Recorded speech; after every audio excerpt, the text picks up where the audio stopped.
This is the Global Podcast Network, where executives and professionals connect, share, and inspire. Stay tuned for the conversations that drive success.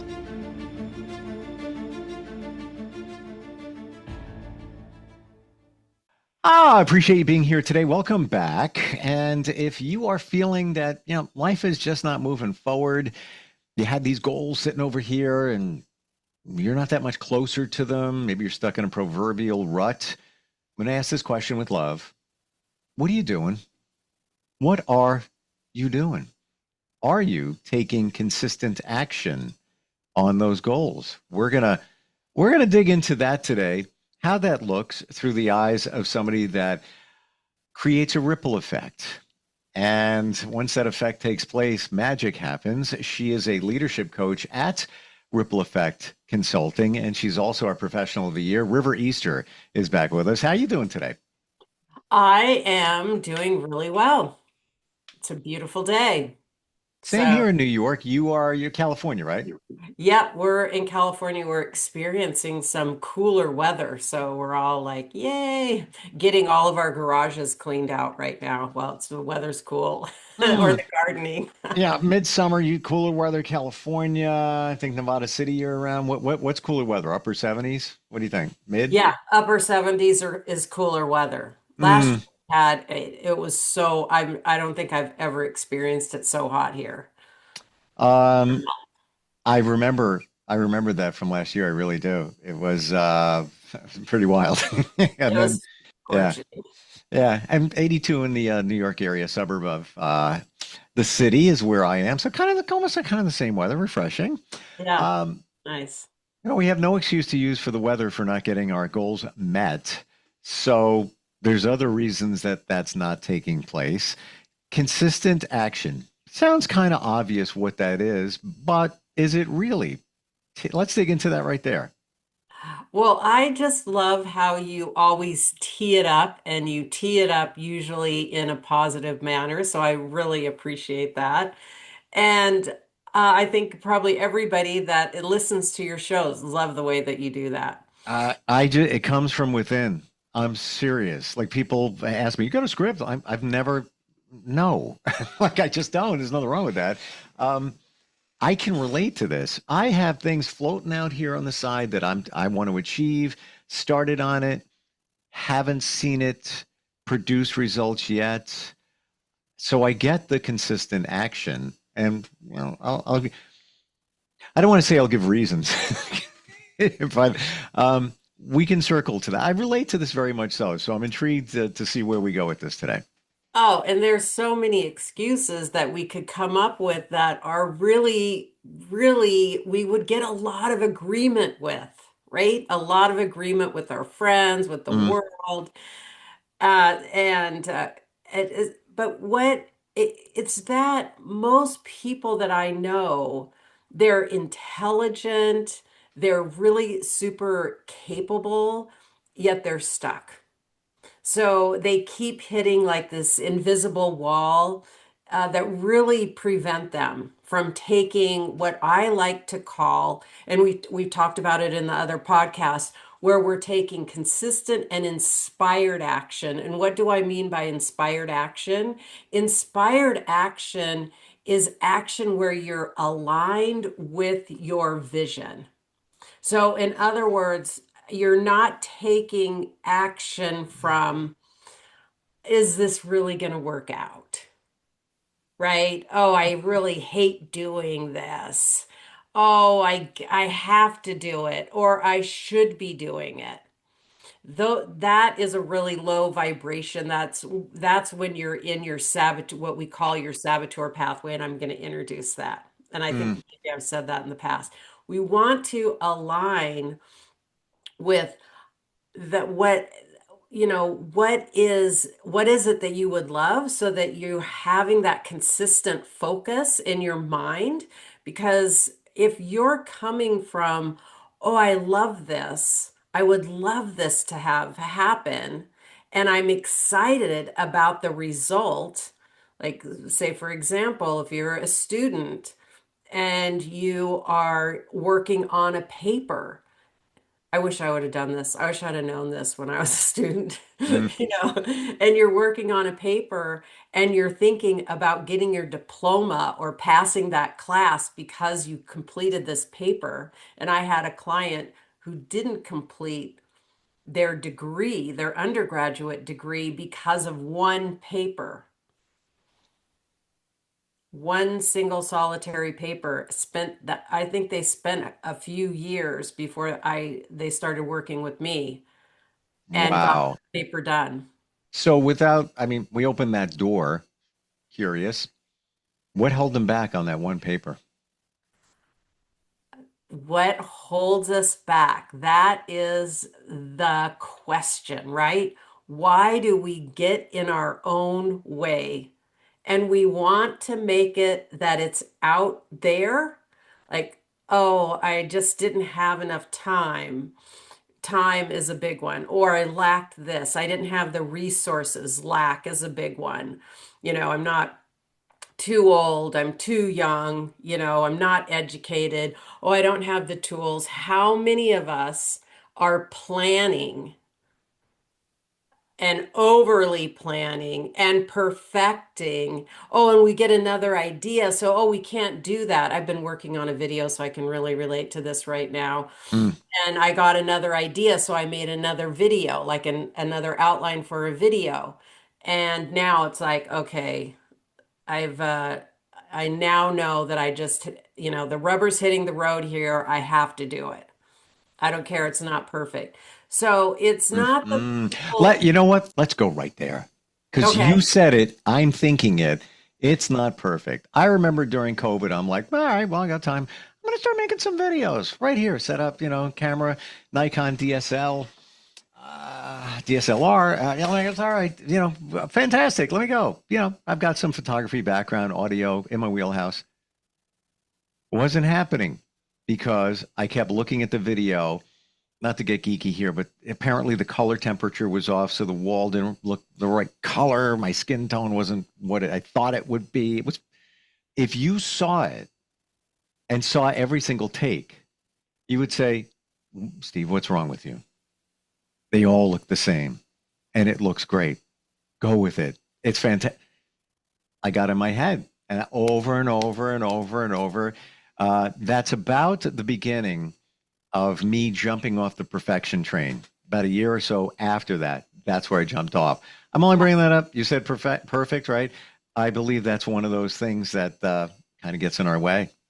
It is. It totally is. It's one of the things, but what it really, the latest brain science, so it's more subtle than that. And the latest neuroscience research shows that the challenge is really in the region of the brain that we're operating from. And Hmm. so in one of the certificates I hold as a coach, one of them is in positive intelligence, and Oh. it is we call this region of the brain the saboteur brain, and it's literally hijacking your best intentions. And it's based on an ancient survival mechanism. And these saboteurs are these automatic patterns that we have had since we were young.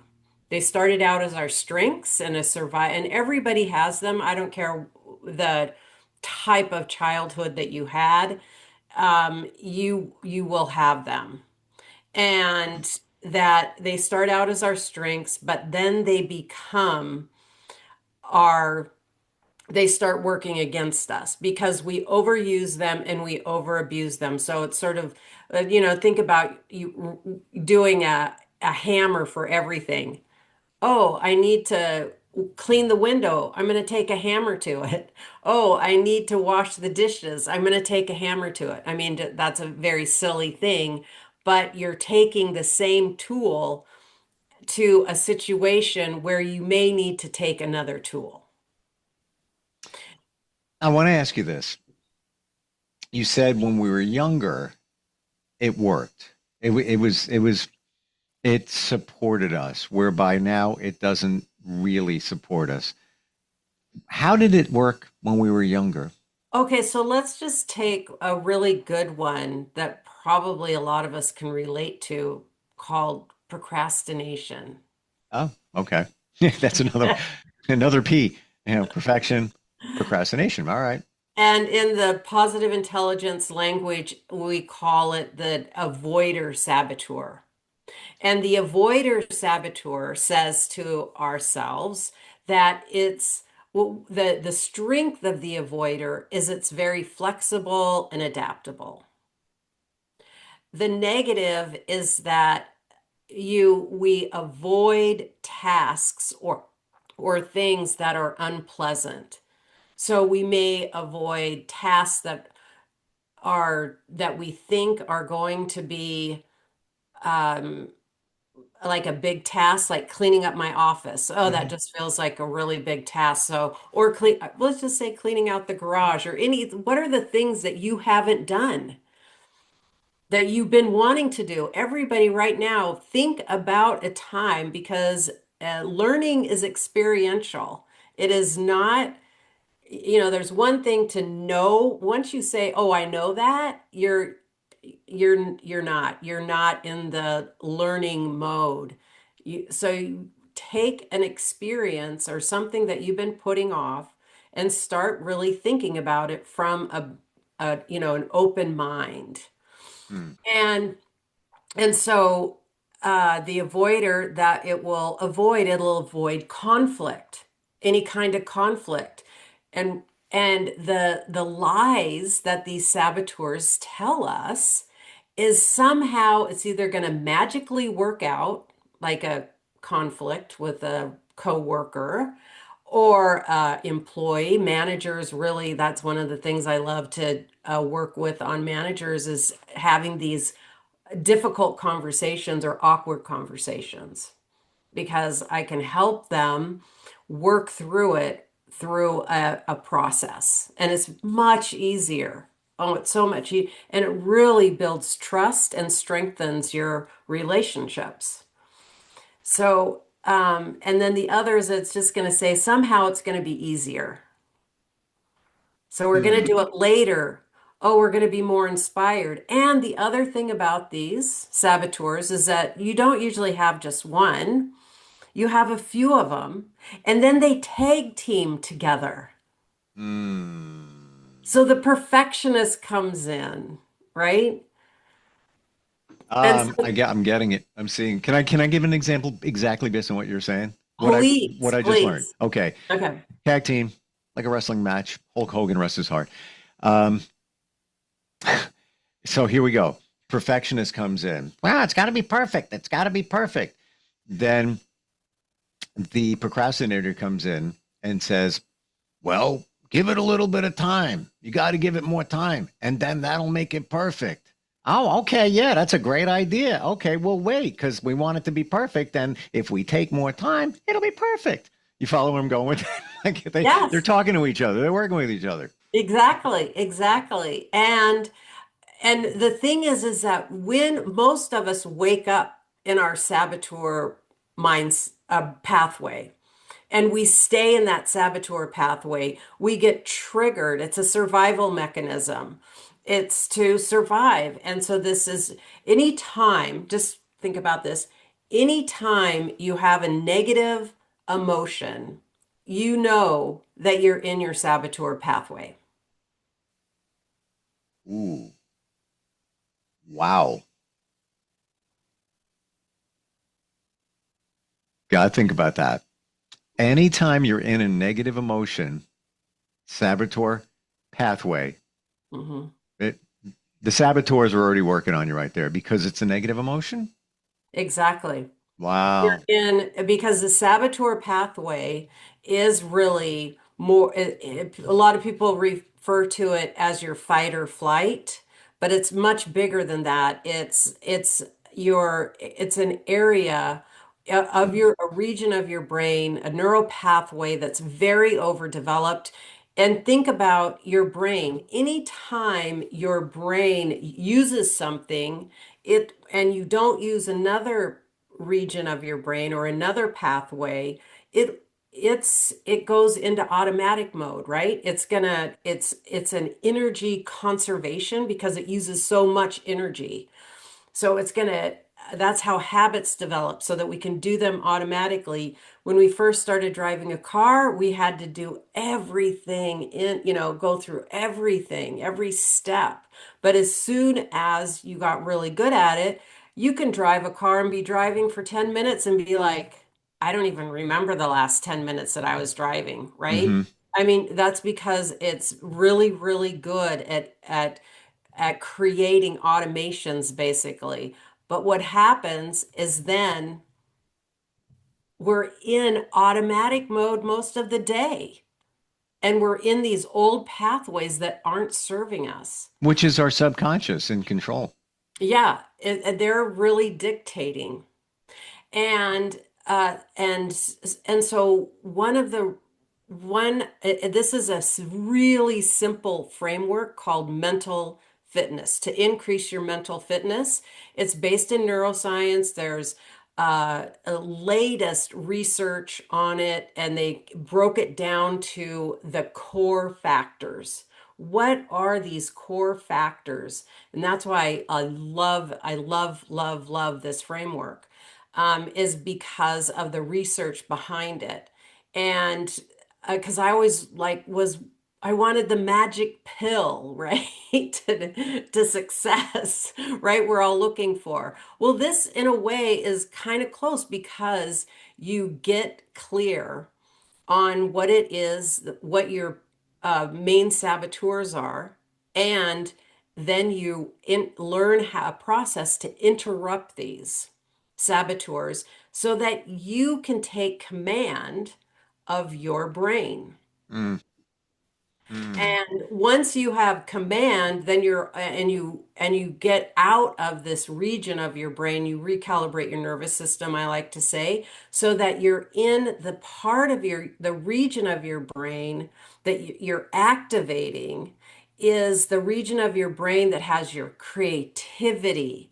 It has the five sage powers. So think about it like your Yoda. I want to be in my Yoda brain. And that is where creativity is. And we've all been there, right? Where you're inspired, you have that sense of creativity, you have your passion. And here's the real kicker. That is where love is. Mm. So when you are in your saboteur pathway, you can be very, very successful. I mean, most of the people that contributed to all this research were incredibly successful CEOs of very, very big companies, uh, teachers, professors, athletes. So they were very, very accomplished. But let's just say, how many of us feel very accomplished, but we don't feel like we've accomplished enough?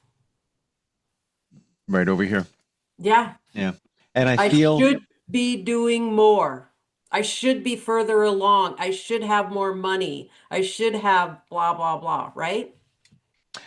I feel, and I'm right on your page with that. If I confronted some of these things when I was much younger, if I knew then what I know now, uh, that would have happened. But I understand it. I recognize it. I respect it for what it was. Um, Again, back to the childhood piloting. I already got that. Figured that out. And then you get to the point now where it's like, all right, these things are floating out here. Why aren't they moving forward? I have some theories, in my world of those, those are very individual, and they are to every one of us. Um, how do you know? Let's say you have a project or two you want to succeed with, or maybe something big, whatever it might be.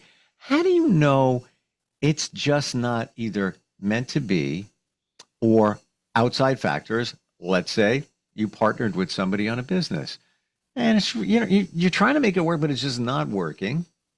because they're not seeing it the same way, but you believe, oh, well, this has to work. It should work. It's a great idea. How do you know it's not outside factors and not your inner saboteurs? That is a really good question. I'm so glad that you asked that question. So, what you want to do whenever you get to that point where you feel like something is just not going, what you want to do is you want to always go back to what would I absolutely love? What would I Mm, love? So it is your vision. So you go back to that vision that had you decide to go into partnership with this person, and you sit with that vision hmm and in the vibration of that vision, all working out. So your vision is already all worked out. Would you love that? And just kind of do this experiment, in your mind, because that visualization is really, really important. So you're going to visualize that this is all worked out. You're with that business partner, and you're having the success that you love. And you ask yourself, would I love that?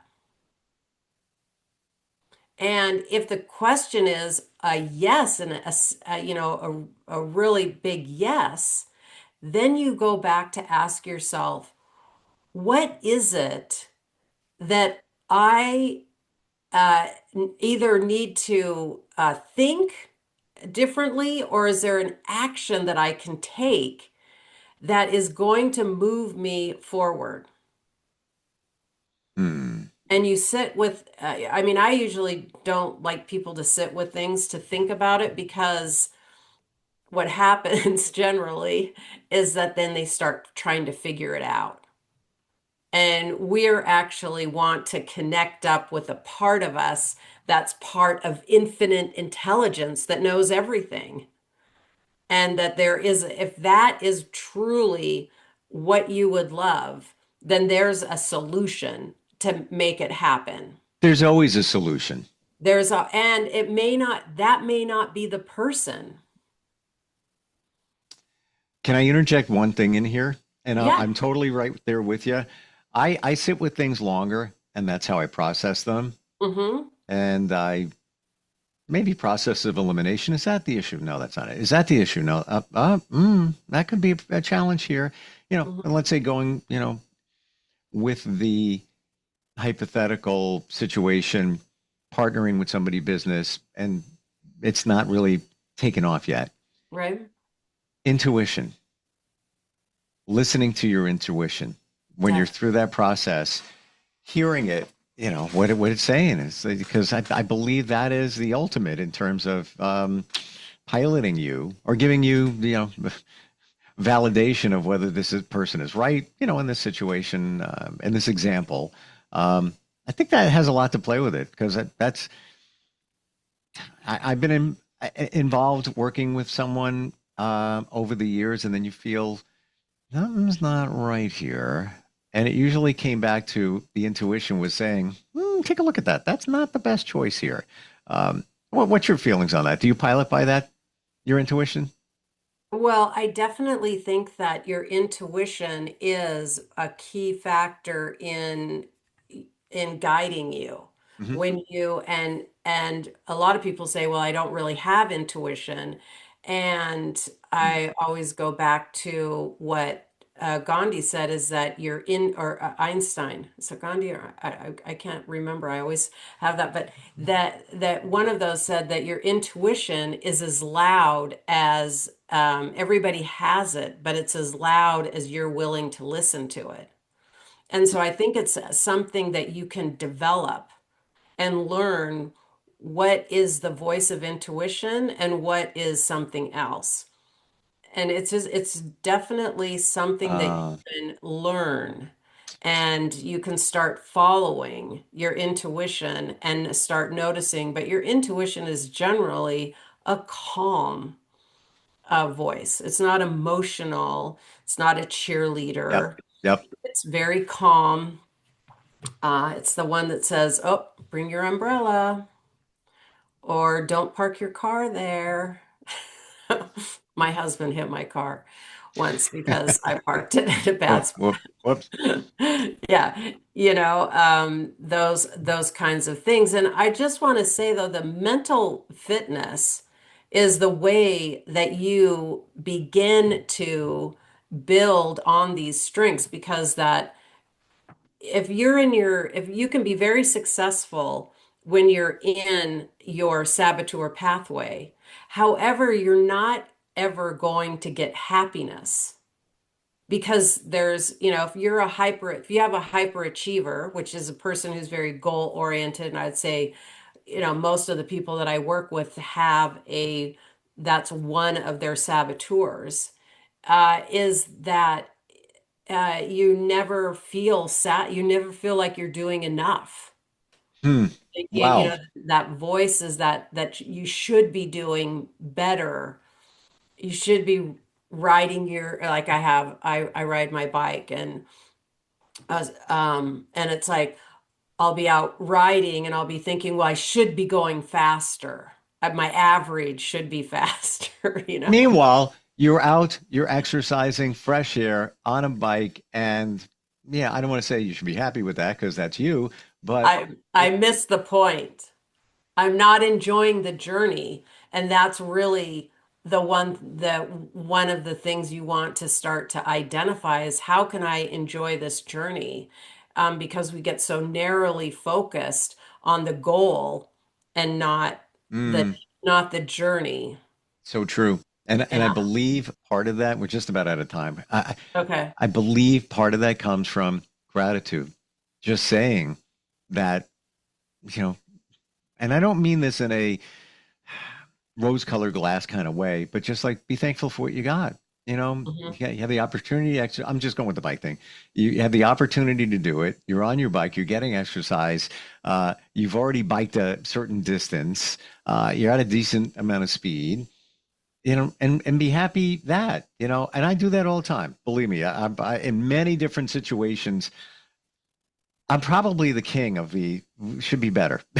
And then I have to stop myself, almost like slap myself and say, whoa, whoa, whoa, whoa, take a little inventory, people here. What do we got? You got that? Oh, that's good. That's it. Oh, you know what? That's okay. It's all right. We forget. We forget. Thank you for the reminder. Yeah, and really this idea the increasing your mental fitness is going to increase your productivity, it's going to increase your relationships, it's going to increase your well-being, your happiness. And they show that in just 7, 8 weeks that you activate that region of your brain and start to deactivate the saboteur region of your brain. Mm, And so it's really like you're getting to the root cause of the problem by uh, doing this foundational program, mm. I which got. is one that I teach. I love it. This is such good stuff. This is everything. Really. If you're not where you think you should be, this is everything here. Close the Sabbath door, as in saboteur, the door. Close it. Open the other one up there in 7 weeks. How do we find you? How do we connect with you, River? Well, there you can go to my website, and which is Ripple Effect Consulting, as rippleeffectconsulting.com. I think you can get there fast too, going to rivereaster.com. It might be easier to spell. Mm, And I offer a saboteur discovery session where you will do an assessment based on all this research and learn what your saboteurs are. And then I help you unpack them, how they're, you know, how they are impacting or costing you, and what you can do to get by. So it's an incredibly valuable session. It's usually $297, and I schedule a few of those a month for free. So go to my calendar and grab a link. saboteurs are waiting to screw you up. You're waiting to help people. Just good stuff today. Thank you for everything, even validation of things that I wondered about. It's time to make change. Appreciate it. By the way, River Easter spelled exactly the way it sounds.com, right? Yes. Beautiful. Thank you for today. Looking forward next time we get together. Okay. Thank you so much, Steve. This is the Global Podcast Network, where executives and professionals connect, share, and inspire. Stay tuned for the conversations that drive success.